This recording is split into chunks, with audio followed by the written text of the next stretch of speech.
అదే RTV app వార్తల్ని క్షణాల్లో చదివే అవకాశం ఉంటుంది. ఒక న్యూస్ పేపర్, ఒక టెలివిజన్ ఛానల్ మీ చేతుల్లో ఎప్పుడూ ఉంటాయి. అందరికి నమస్కారం.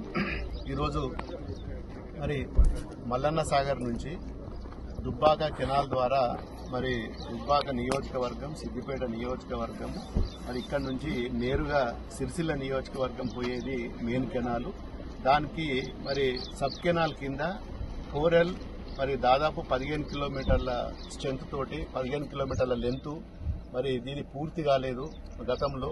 మరి ఇప్పుడు దీన్ని దాదాపు 8 గ్రామాలకు చెరువు కుంటలు నింపే కాలువ, చాలా కీలకమైన కాలువ. మరి ఏది ఏమైనా ఈ రోజు ఆ పనులను, పెండింగ్ లో ఉన్న పనులను పూర్తి చేయడానికి అన్ని విధాల అధికారులు కూడా సహకరిస్తున్నారు.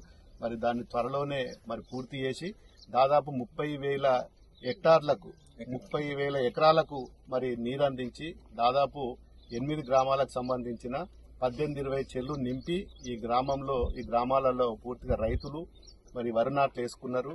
మరి చాలా ఇబ్బందులలో ఉన్నారు. మరి వాళ్ళందరూ కూడా రైతులు మరి ఇక్కడికి సైట్ మీదకి వచ్చి మరి మాకు నీళ్లు వస్తలేవు కావాలని చెప్పి మరి వాళ్ళందరూ అభ్యర్థన పెడుతున్నారు. ఖచ్చితంగా ఇది 15-20 రోజుల లోపల కమ్మరిపల్లి వరకు నీళ్లు ఇచ్చే బాధ్యత మరి ప్రభుత్వం తీసుకోవాలని చెప్పి నేను ప్రభుత్వాన్ని కూడా కోరుతున్నా.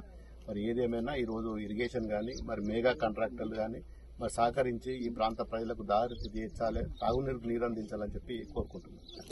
మరిన్ని వీడియోస్ కోసం ఛానల్ ని సబ్స్క్రైబ్ చేయండి. లేటెస్ట్ అప్డేట్స్ కోసం వాట్సాప్ ఛానల్ ని ఫాలో చేయండి. అండ్ లింక్ డిస్క్రిప్షన్ లో ఉంది.